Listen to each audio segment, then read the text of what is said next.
Very good evening everyone. आप लोगों ने अभी सीएम इंटर का पेपर दिया है कॉस्ट अकाउंटिंग का, और पेपर का जो एनालिसिस है मेरा पेपर बहुत इंटरेस्टिंग था और बहुत आसान था।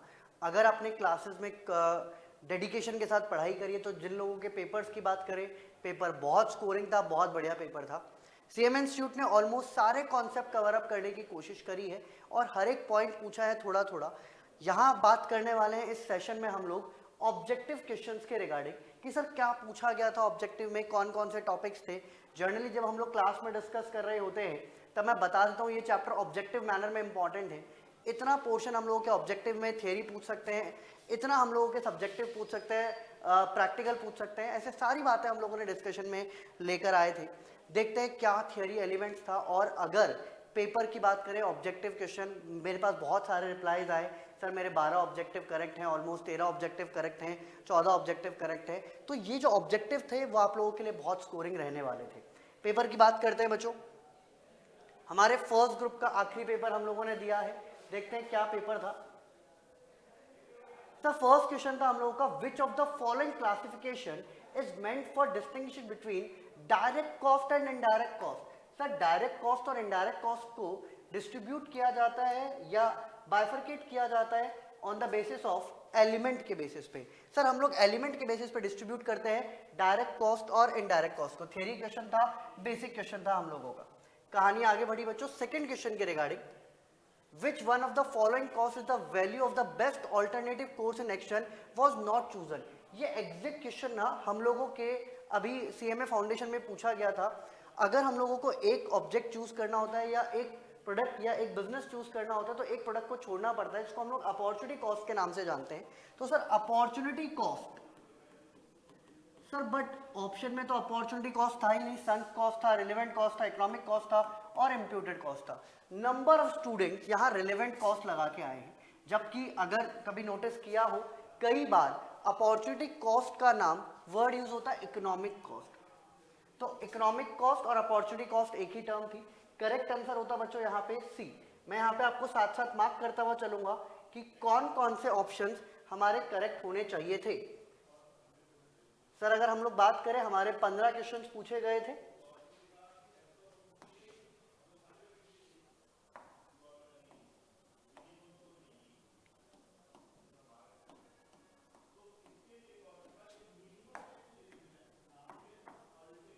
सर तो first second third fourth fifth six seven 8 9 10 11 12 13 and 14 और 15। सर फर्स्ट का भी हम लोगों ने देखा question number point number C, and second का भी सर करेक्ट आंसर था हम लोगों का सी। सर वापस चलते हैं बोर्ड पे और देखते हैं थर्ड क्वेश्चन क्या था हम लोगों का बच्चों। विच of the following is an example of bye product. Sir हमने एक चैप्टर पढ़ा था joint product and by product. By product था जब हम लोगों ने कोई प्रोसेस किया तो जो बचा हुआ प्रोडक्ट है उसको हम लोग कहते थे by product. Sir mustard seeds and mustard oil, sir नहीं। Diesel and petrol in oil industry, sir दोनों both example of joint product. edible oils and oil cakes and curd and butter in our dairy। Sir यहाँ पे correct answer था हम लोगों का again सी, जहाँ पे हम लोगों को गिवन था edible oil and oil cakes। Sir तो फर्स्ट सेकंड थर्ड तीनों का ही आंसर हम लोगों का था सी। सर आगे बढ़ते हैं हम लोग फोर्थ। यहां पहली बार प्रैक्टिकल क्वेश्चन आया, तीनों थियरी क्वेश्चन थे। चौथा जो क्वेश्चन था वो हम लोगों ने क्लास में भी डिस्कस किया था। मैंने कहा अगर बैच कॉस्टिंग वगैरह कुछ पूछना होगा तो वो आप लोगों के ऑब्जेक्टिव मैनर में पूछ लिया जाएगा। आओ एक बार क्वेश्चन देखते हैं क्या था। Sir NOB limited is committed to supply 45,000 bearing per annum. Sir annual हम लोगों को गिवन है 45,000। सिनी limited, it is estimated that it cost 20 paisa as a inventory holding cost per bearing per month. Sir 20 paisa given था और per month था। Sir तो 0.20 into 12 कितना हो गया बच्चों ये हम लोगों का। Sir 2.4। Economic batch quantity is 3000 units. What will be the minimum inventory holding cost. Sir मतलब कैरिंग कॉस्ट हम लोगों से पूछे, होल्डिंग कॉस्ट पूछी है। फॉर्मूला होता था EBQ मतलब economic batch quantity divided by 2 multiply by carrying cost. Sir EBQ हम लोगों का था 3000 divided by 2 multiply by carrying cost is 2.40। तो सर अगर हम लोग आंसर की बात करें for the calculation point of view, तो सर हम लोगों का आंसर आएगा sir 3000 divided by 2 multiply by 2.40, sir 3600। Sir जो हमारा करेक्ट आंसर होगा वो होगा सर 3600, मतलब फोर्थ का जो आंसर होगा सर, फोर्थ का आंसर होता हम लोगों का ए। सर फोर्थ का हम लोगों का आंसर होता ए। आगे चलते हैं सर, वापस से पहला प्रैक्टिकल क्वेश्चन पूछा गया था और अगेन वापस से थियरी, और मोस्ट प्रॉब्ली बहुत बढ़िया क्वेश्चन है, मॉड्यूल से ही उठाया हुआ क्वेश्चन था। State which of the following are the characteristics of job costing.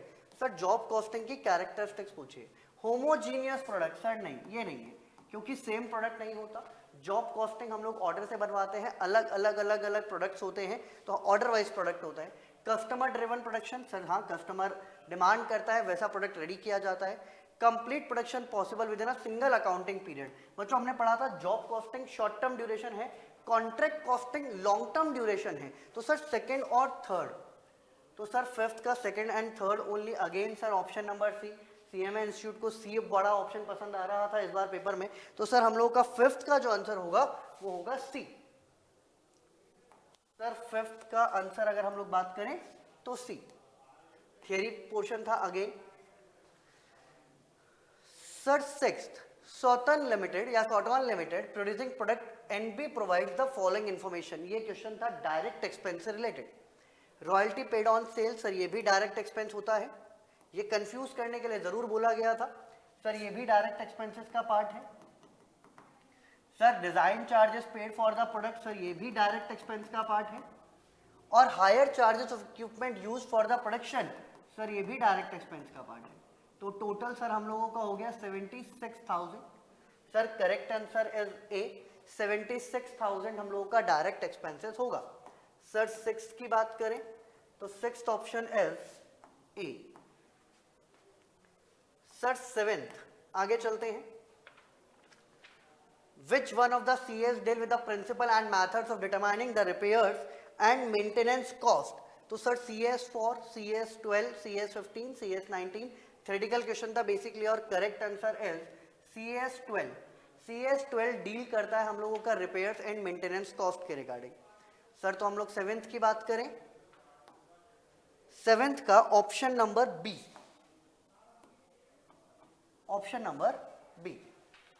Sir eighth question, और अगेन वापस से प्रैक्टिकल क्वेश्चन था, आओ एक बार चेक करते हैं क्या है। सर रिकंसिलेशन के रिगार्डिंग क्वेश्चन है, चेक करते हैं। जिंट limited made a loss of ₹2 lakh during the year ending on March 31, 2024 as per costing record.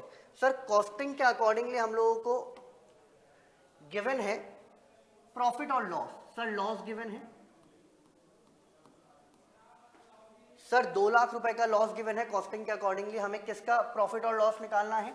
Sir P&L account, मतलब फाइनेंशियल अकाउंट्स के थ्रू, फाइनेंशियल अकाउंटिंग हमें प्रॉफिट और लॉस बताना है। आगे देखते हैं। If interest on investment and director fee, sir interest on investment increase करेगा हमारे प्रॉफिट को, तो 10,000। Sir director fees 40,000 respectively, sir director fees reduce करेगी हमारे फाइनेंशियल अकाउंटिंग के प्रॉफिट को। सर 2,40,000 माइनस 10,000, तो सर P&L अकाउंट के थ्रू हमारा जो लॉस आएगा वो आएगा बच्चों 2,30,000 का। ऑप्शन चेक कर लेते हैं एक बार। सर एट्थ का बी, लॉस आएगा 2,30,000 रुपीज का। सर हम लोग पहुंच चुके हैं एट्थ पे। एट्थ का करेक्ट आंसर है हम लोगों का sir B. Sir ninth, I hope यहां तक के क्वेश्चन आप लोगों के करेक्ट होंगे। एक दो क्वेश्चन जो मैंने आपको बताया वहां एरर होने के चांसेस हो सकते हैं। सर अगेन प्रैक्टिकल है। रोनो limited maintains a margin of safety 25%। Sir आपने सिखाया था मार्जिन ऑफ सेफ्टी अगर 25% है तो बीईपी जो होगा हम लोगों का वो 75% का होगा on current sales and earn a profit of ₹30 lakh पर एनम। सर प्रॉफिट कमा रहे हैं हम लोग 30 लाख का। If the company has a PV ratio of 40%, sir PV ratio अगर 40% है तो वेरिएबल कॉस्ट का रेशियो होगा सर 60%। क्या पूछा है इसने? पूछा its current sales amounted to. Sir हमें मार्जिन ऑफ सेफ्टी गिवन है। मार्जिन ऑफ सेफ्टी का फॉर्मूला होता है sir profit upon PV ratio. Sir profit की बात करें, प्रॉफिट था हम लोगों का 30 lakh. Sir PV ratio given था 40%।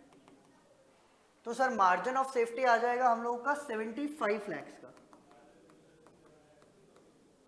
सर 75 लाख इक्वलेंट है, कितना परसेंट का मार्जिन ऑफ सेफ्टी? सर 25 के। तो करंट सेल पूछिए हम लोगों से, अगर बीईपी सेल पूछता तो मल्टीप्लाई बाय 75 कर देते। तो 75 lakh divided by 25 multiply by 100, total sales आएगी बच्चों हम लोगों की 300 लाख की। ऑप्शन चेक कर लेते हैं एक बार again. Sir option number C, 9th का हम लोगों का करेक्ट आंसर होता सर सी। चलो एक बार हम लोग लिख भी लेते हैं। सर 9th का जो करेक्ट आंसर है वो है C. Sir 10th again practical. In the factory of जेन limited where standard costing is followed. Standard costing से रिलेटेड क्वेश्चन था। 4000 kg of material at ₹10 per kg were actually consumed, relating in material price variance of 2000 adverse। Sir अगर हम लोग बात करें material price variance की, sir material price variance का formula होता है standard price minus actual price multiply by actual quantity. Sir material price variance given है 2000 एडवर्स। स्टैंडर्ड प्राइस हमें गिवन है नहीं क्योंकि वही पूछा गया है। सर एक्चुअल प्राइस हम लोगों को गिवन है 10 रुपए की और एक्चुअल क्वांटिटी हम लोगों को गिवन है 4000। तो हम लोग स्टैंडर्ड प्राइस जब x कैलकुलेट करेंगे तो x की वैल्यू आएगी हम लोगों की 9.5। तो स्टैंडर्ड प्राइस आ जाएगा हम लोगों का 9.5। 9.5 माइनस 10 सर 0.50, 0.50 इंटू 4000, 2000 का एडवर्स हम लोगों का वेरिएंस आ जाएगा। क्या ये बात एकदम क्लियर है? Done sir. सर तो 10th का जो आंसर होगा हम लोगों का, 10th का ऑप्शन नंबर बी, 10th का option number B is correct. Sir आगे चलते हैं 11th अगेन प्रैक्टिकल। मिस्टर कुंत a worker has time rate of 45 rupees per hour. एक घंटे के मिलते हैं सर 45 रुपए। He takes 40 hours to complete a job. उसने 40 घंटे में काम कंप्लीट कर दिया। If time allowed for a job is 48 hours. Sir 48 hours का काम 40 आवर्स में कंप्लीट कर दिया, that means sir time saved is 8 hours. What will be the total earning of mister कुंत under a Rowan plan. Sir Rowan plan के accordingly अगर आप बात करें तो रोवन प्लान के अकॉर्डिंगली जो वेजेस बनती है वो कैसे बनती है? Sir basic wages. Sir basic wages का फॉर्मूला होता है आवर्स वर्कड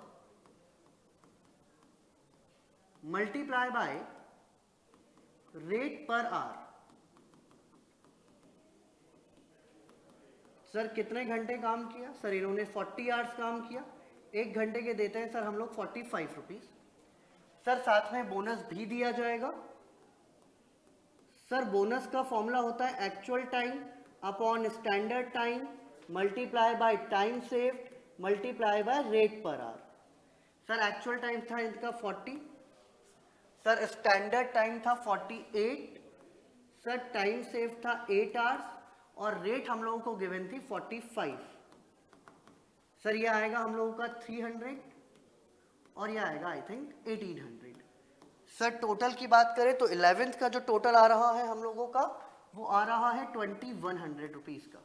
तो सर रोवन प्लान के अकॉर्डिंगली जो बोनस बनता है या जो टोटल वेजेस बनती है वो बनती है 2100 की। बच्चों कई बार एग्जाम में ना सिर्फ बोनस पूछ लेता है कि बोनस का अमाउंट कितना बनता था। यहाँ टोटल वेजेस पूछी थी, टोटल वेजेस बनती है हम लोगों की 2100 रुपीज की।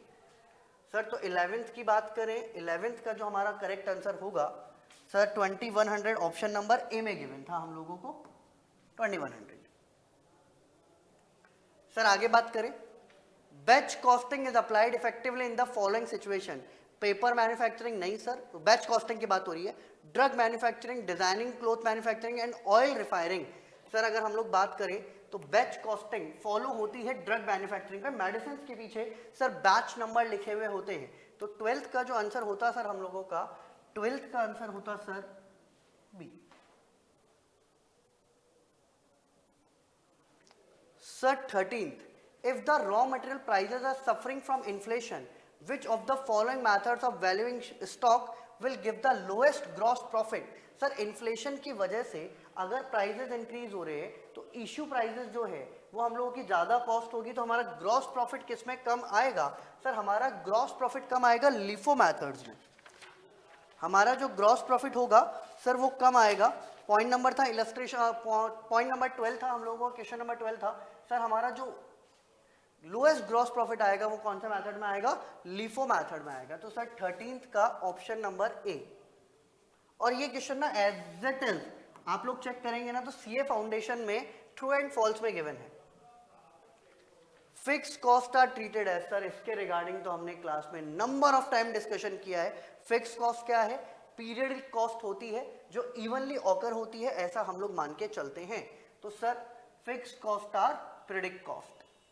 आखिरी question, the budget that is prepare first of all is, और ये ना 90% क्वेश्चन का बच्चे आंसर गलत करके आए हैं। यहाँ पे आंसर आप लोगों ने टिक किया है मास्टर बजट, जबकि ऐसा नहीं है। सबसे पहले हम लोग जो बजट डिसाइड करते हैं वो विथ की फैक्टर करते हैं कि हमारे पास मटेरियल कितना अवेलेबल है, लेबर कितना अवेलेबल है, मशीन आवर्स कितने अवेलेबल है। तो सर जो हमारा आंसर होगा 14th का सी एंड 15th का बी। सर 14th का हमारा जो आंसर होता वो होता सी और 15th का हमारा आंसर होता बी। ये डिस्कशन था बच्चों हम लोगों के ऑब्जेक्टिव क्वेश्चंस के रिगार्डिंग। रिकंसिलेशन का भी एक क्वेश्चन था, material price variance, material variance के रिगार्डिंग भी एक क्वेश्चन था। हम लोगों के नंबर ऑफ टॉपिक्स यहाँ पूछे गए थे सब्जेक्टिव में, बट आज के सेशन में हम लोग सिर्फ ऑब्जेक्टिव के बारे में डिस्कशन कर रहे थे। आई होप आप लोगों के ये सारे क्वेश्चंस ऑलमोस्ट करेक्ट हुए होंगे, क्योंकि जितने लोगों से मेरी बात हो पाई उसमें ये था कि सर 12 क्वेश्चंस ठीक है, 13 क्वेश्चंस ठीक है, बहुत बढ़िया है। अगर आप लोगों ने ऑब्जेक्टिव में मार्क्स गेन करे हैं तो सब्जेक्टिव में उतना ही कम प्रेशर आप लोगों पे आएगा। और एडवांस कॉस्ट अकाउंटिंग हम लोग पढ़ेंगे इन फ्यूचर जाके, तो अगर कॉस्ट एंड मैनेजमेंट अकाउंटिंग आपकी स्ट्रांग है तो आगे जाके आपको करियर ऑप्शन में भी बहुत मजा आने वाला है। आज के लिए हम लोग इतना रखते हैं। Thanks for the joining today guys, bye bye.